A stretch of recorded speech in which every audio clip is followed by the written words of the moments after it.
समर्थ स्वामी मला तुमच्या मनातल्या सगळ्या इच्छा पूर्ण करो हीच मी स्वामींची प्रार्थना करते। आज मी तुम्हाला ह्या व्हिडिओमध्ये सांगणार आहे की स्वामी प्रकट दिनाच्या दिवशी आपल्याला काय काय सेवा करायची आहे।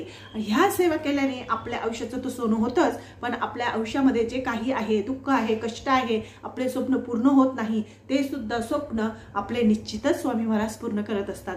त्यामुळे स्वामी समर्थ महाराजांचा प्रकट दिवस आहे, त्या दिवशी आपल्याला भरभरून आपल्याला सेवा करायची आहे, स्वामी महाराजांना प्रसन्न करून घ्यायचं आहे। जेवढी तुम्ही सेवा करणार तेवढा तुम्हाला फळ सुद्धा प्राप्त होणार आहे। बघा, स्वामी महाराजांचा प्रकट दिवस कधी आलेला आहे, आपल्याला कशा प्रकारे पारायण करायचं आहे आणि काय नियम पाळायचे आहे याच्याबद्दल तुम्हाला संपूर्ण माहिती सांगणार, त्यामुळे व्हिडिओ सगळ्यांनी लास्ट पर्यंत नक्कीच बघायचा आहे। बघा, आज मी तुम्हाला ह्या व्हिडिओमध्ये सांगणार आहे की बघा, हा जो दिवस असतो स्वामी महाराज प्रकट दिनाचा, हा अतिशय महत्त्वाचा असतो स्वामी भक्तांसाठी। आणि ह्या दिवशी आपल्याला आपल्या देवाची, आपल्या प्रभूंची सेवा करायची असते भरपूर प्रमाणात। जे ही सेवा केल्याने आपले जे दुःख आहे, आपल्या मनातले ज्या इच्छा आहे, आपल्या जीवनामध्ये आपले आर्थिक प्रश्न निर्माण झालेले आहे, आपल्या सांसारिक जीवनामध्ये काही प्रॉब्लेम आहे, टेन्शन आहे, तर नक्कीच हे जे सारा अमृत पारायण आहे ते स्वामी प्रकट दिनाच्या दिवशी आपल्याला ह्या सगळ्या सेवा करायच्या आहे। आता ह्या सेवा करताना आपल्याला 21 दिवसाची ही सेवा आहे आणि 21 दिवसापर्यंत आपल्याला ही सेवा आवर्जून करायची आहे। बघा, तुम्ही मनामध्ये संकल्प करायचा की मला ही करायचीच आहे, तर निश्चितच स्वामी महाराज सुद्धा तुमची मदत करतील आणि जे तुमच्या नशिबात नसेल ते सुद्धा तुम्हाला प्राप्त होईल। त्यामुळे प्रत्येक स्त्रीने, प्रत्येक पुरुषाने, लहान म्हणजे मुलं बाळ ज्यांना इच्छा असेल त्यांनी नक्की स्वामी महाराजांचा पारायण करा। बघा, तुम्हाला अनुभव येईल। हे जे स्वामी समर्थ सारा अमृत आहे हे अतिशय जादूगर आहे, म्हणजे जादूची चाबी आहे। जे आपण मागत असतो ते समर्थ आपली नक्कीच पूर्ण करत असतात। बघा, आज मी तुम्हाला सांगणार आहे की हे स्वामी समर्थ पारायण आपल्याला कसे करायचे आहे। तर ज्या दिवशी स्वामी समर्थ महाराजांचा प्रकट दिवस आहे 31 मार्चच्या दिवशी आहे आणि वार त्या दिवशी सोमवार आहे, तर आपल्याला स्वामी महाराजांची कशा प्रकारे पारायण करायची आहेत। तर बघा, ह्या दिवशी आपल्याला 21 पारायण करायचे आहे। तर आपल्याला सुरुवात कधी करावी लागेल, 11 मार्च पासून तर 31 मार्च पर्यंत 21 दिवस होतात। तर 21 दिवस म्हणजे तुम्हाला पहिल्या अध्यायापासून ते 21 अध्यायापर्यंत संपूर्ण पुस्तक वाचायचं आहे, जे सार अमृतचं पुस्तक आहे। स्वामी समर्थ सार अमृतचं पुस्तक आहे ते पहिल्या अध्यायापासून तर 21 अध्यायापर्यंत संपूर्ण वाचायचं आहे, तेव्हा तुमचं एक पारायण तयार होईल, म्हणजे एक पारायण होतं। असं तुम्हाला 21 दिवसापर्यंत संपूर्ण पुस्तक 21 दिवसापर्यंत वाचायचं आहे, असे तुमचे 21 पारायण होतील। तर हे 21 पारायण 31 तारखेपर्यंत आपले होतात। बघा, त्या काळामध्ये बघा, स्त्रियांची मानसिक धर्म आलेला असतो, तर त्या काळामध्ये आपण काय करत असतो, मग आपला प्रॉब्लेम आला, आपण सुरू केलं आणि त्याच्या अगोदर म्हणजे कोणाकोणाचं 11 ते 31च्या मध्ये सुद्धा प्रॉब्लेम असतो, तर तुम्ही काय करायचं, त्याच्या अगोदर सुरू करू शकता। तुम्ही 2 ला सुरू करायचं, आज 2 तारीख आहे, तुम्ही 3 ला करायचं, 4 ला करायचं, 5, 6, 7 तारखेला अगोदर केलं तरी सुद्धा चालेल। आणि कसा मानसिक धर्म गेल्यानंतर आणि समजा तुम्ही पारायणाला सुरुवात केली 1-2 तारखेला किंवा 5-6 तारखेला आणि अचानक तुमचा मानसिक धर्म आला, तर काय करायचं, जेवढे पारायण झाले आहे 1, 2, 3 तेवढे राहू द्यायचे आणि पुढे कंटिन्यू करायचं। असं नाही करायचं की तुम्ही 1-2 पारायण केले आणि मध्ये तुमचा मानसिक धर्म आला तर परतन पहिल्यापासून आपल्याला सुरू करायचं, असं नाही। जेवढे झाले आहेत तेवढे पण मोजायचे आणि त्याच्यानंतर ना कंटिन्यू करायचे। पण बघा, मानसिक धर्म आलेला असेल तर 5व्या दिवशीच आपल्याला ही सेवा कंटिन्यू करावी लागते, म्हणजे 5व्या दिवसापासूनच आपल्याला सुरू करावी लागते। तुम्ही काय चौथ्या दिवशी ही सेवा करत नाही, कारण की बघा, भरपूर स्त्रियांना भरपूर प्रमाणात त्रास होत असतो, काहींना काही प्रॉब्लेम असतात, पोट दुखणं वगैरे काहीतरी असे त्रास होत असतात, त्याच्यामुळे 4 दिवस तुम्ही आराम करायचा आणि 5व्या दिवसापासून स्वामी समर्थ सार अमृतचं पारायणाला सुरुवात करायची असते। बघा, तुम्ही 1 सुद्धा पारायण करू शकतात, 2 करू शकतात, 3 करू शकतात, 5, 6, 7, 21, 51, 108 असे तुम्ही स्वामी समर्थ सारा अमृतचे पारायण करू शकतात। अशा प्रकारे खूप साध्या सिंपलपणाने आपल्याला हे पारायण करायचं आहे, मनोभावेने आणि श्रद्धेने करायचे आहे। बघा, आता मी तुम्हाला सांगणार की आपल्याला ज्या वेळेस आपण पारायण करणार त्या दिवशी आपल्याला सुशोभित व्हायचं आहे। तुम्ही कुठल्याही दिवसापासून पारायण सुरू करू शकतात। कसं आपल्याला आता लग्न काळ सुरू आहे तर लग्नाला जावं लागतं किंवा कुठल्या तरी अर्जंट कामासाठी बाहेर जावं लागतं, आपण पारायण सुरू केलेलं आहे आणि मग ते पारायण आपलं एक दिवस खंडित पडतं म्हणजे स्किप होतं, तर काय करायचं, एक्स्ट्रा म्हणजे अगोदरच आपल्याला सुरू करून द्यायचं। म्हणजे एखादा दिवस गेला तरी सुद्धा 31 तारखेपर्यंत म्हणजे स्वामी प्रकट दिवसापर्यंत आपली समाप्ती होते, तर त्या वेळेपर्यंत आपलं हे पारायण म्हणजे पूर्णपणे होत असतं। त्यामुळे अगोदर सुरू केलं तरी एखादा दिवस गेला तरी काहीच प्रॉब्लेम नाही। आणि जर तुम्हाला शक्य असेल तर 11 मार्च पासून ते 31 मार्च पर्यंत जे स्वामी समर्थ सारामृत आहे त्याचं पारायण आपल्याला तेव्हा करायचं, म्हणजे 21 दिवस तुमचे पूर्ण होतील।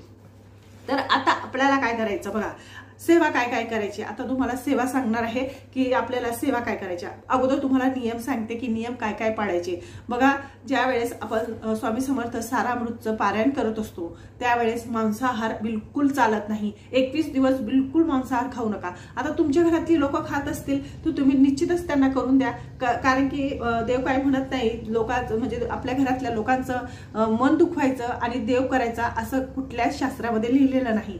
जर तुमच्या घरातली लोक खात असतील तर तुम्ही निश्चितच त्यांना करून द्या आणि तुम्ही नका खाऊ। तेवढे 21 दिवस निश्चितच तुम्ही मांसाहार बिलकुल करायचा नाही, पण घरातल्या लोकांचं मन दुखवायचं नाही।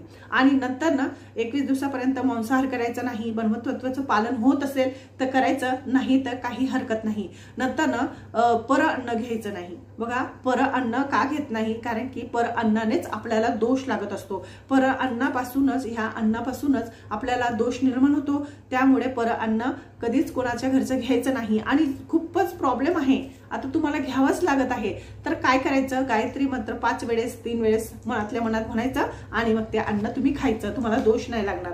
तर जर जास्त अडचण असेल तरच खायचं। ज्यावेळी काळामध्ये आपण पारायण करत असतो स्वामी समर्थ महाराजांचं, त्या काळामध्ये बाहेरचं अन्न खातच नाही बिलकुल, कारण की त्याच्यापासून आपल्याला दोष निर्माण होत असतो। आता कोणाच्या मनात काय आहे, आपल्याला अन्न देताना त्याच्या मनात काय आहे त्याचे दोष आपल्याला लागत असतात, त्याच्यामुळे हे अन्न बाहेरचं खात नाही। हे साधे सिंपल नियम आहे, ते आवर्जून आपल्याला पाळायचे आहे। आता तुम्हाला सेवा सांगते बघा, सेवा करताना आपल्याला 3 सेवा करायच्या आहे। पहिली जी सेवा आहे ती नित्यकर्म, म्हणजे आपले सकाळी लवकर उठायचं। ज्या दिवशी आपण पारायण सुरू करणार आहात त्या दिवशी आपल्याला लवकर उठायचं आहे, सुशोभित व्हायचं, म्हणजे आपलं देवघर पूर्ण साफ करायचं, आपलं संपूर्ण घर क्लीन करायचं आणि नंतर आपला जो उंबरा आहे तिथं हळदीचं लेपन वगैरे करायचं, छान दिवाबत्ती अगरबत्ती संपूर्ण लावायची देवाजवळ आणि स्वामी महाराजांचा फोटो असेल, मूर्ती असेल किंवा मंदिरात जायचं पहिल्या दिवशी आणि नंतर ना तिथं जाऊन आपल्याला खडीसाखर आणि नारळ ठेवायचा आहे।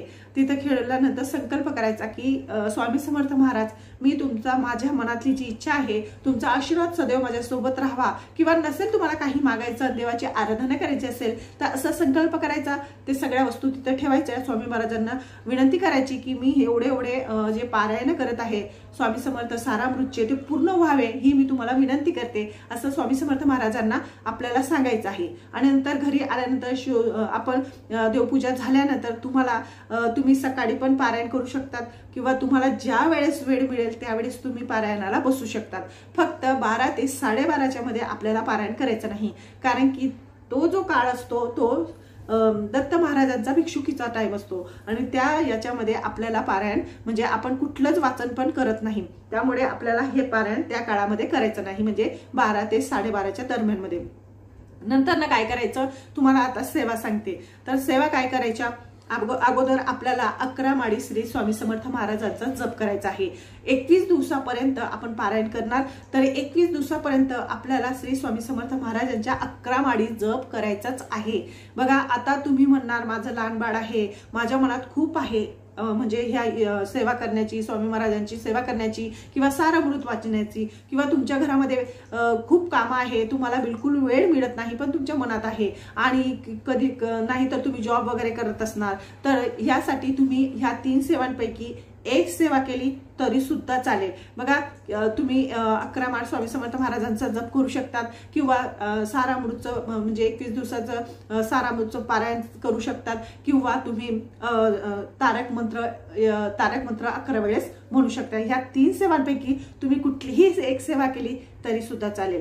पण जर तुम्हाला वेळ असेल करायचं तर तुम्ही ही सेवा कशा प्रकारे करायची आहे तर बघा, सेवा करताना आपल्याला 21 दिवसापर्यंत सेवा काय काय करायची, पारायण करत असताना आपल्याला सेवा काय करायची आहे तेच तुम्हाला सांगते।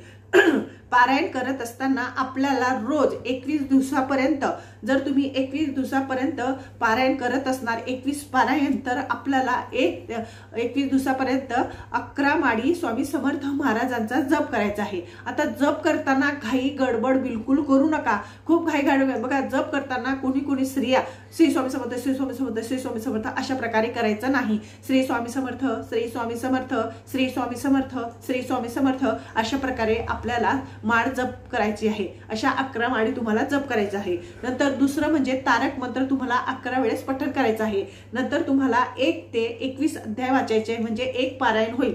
आणि बघा, हे संपूर्ण तुम्हाला रोज 21 दिवसापर्यंत करायचं आहे।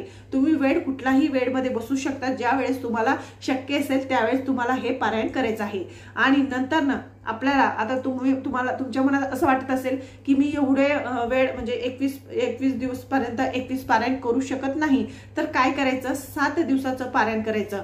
तर तुम्ही काय करायचं, 11 तारखेला 7 अध्याय वाचायचे, 12 तारखेला 7 अध्याय वाचायचे, 13 तारखेला 7 अध्याय वाचायचे, म्हणजे 3 दिवसापर्यंत 7 अध्याय वाचले तर तुमचं 1 पारायण होतं, म्हणजे पूर्ण 21 अध्याय आपले वाचले जातात, असं तुमचं 1 पारायण होतं।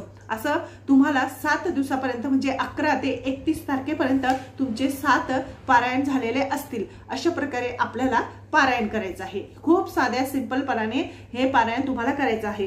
जेवढं शक्य असेल तेवढी सेवा आपल्याला भगवंत स्वामी महाराजांची करायची आहे। जेवढं तुम्ही देणार तेवढं तुम्हाला प्राप्त होणार। आणि बघा, कुठलीही सेवा करताना खूप मनाने, श्रद्धेने, भक्तिभावेने करा। भगवंत स्वामी समर्थ महाराज तुमची जी इच्छा आहे ती नक्कीच पूर्ण करत असतात। जेवढा आपण सेवा म्हणजे सेवा करेगा तो मेवा मिलेगा असं म्हटलं गेलेलं आहे। जो कोणी व्यक्ती ही सेवा करतो त्याचं आयुष्याचं सोनं होतं। त्याच्या आयुष्यामध्ये, त्यांच्या संसारिक जीवनामध्ये काही अडचण आहे, टेन्शन आहे, व्याधी आहे किंवा आपल्याला काही त्रास आहे, याच्यापासून संपूर्ण मुक्तता मिळते। आपल्या मनातली इच्छा नक्की समर्थ पूर्ण करतात, कारण की हा जो प्रकट दिवस आहे स्वामी महाराजांचा अतिशय महत्त्वाचा आहे। दिवाळीप्रमाणे प्रत्येक स्वामी भक्त हा सण साजरा करत असतो आणि ही जी सेवा आहे या सेवा भरभरून आपल्याला स्वामी महाराजांना अर्पण करायचे आहे। खूप सेवा करायची आहे आणि खूप पुण्य प्राप्त करून घ्यायचं आहे। त्यामुळे प्रत्येक स्त्रीने, मुलांनी, ज्यांना इच्छा असेल त्यांनी, किंवा विधवा स्त्रिया असेल त्यांनी सुद्धा केलं तरी सुद्धा चालेल, कारण की ही सेवा जेवढी होणार तेवढं तुम्हाला पुण्य नक्कीच मिळणार आहे। बघा, माझं चॅनल तुम्हाला आवडत असेल तर लाईक करा, सबस्क्राईब करा, इतरांना सुद्धा पाठवा। श्री स्वामी समर्थ।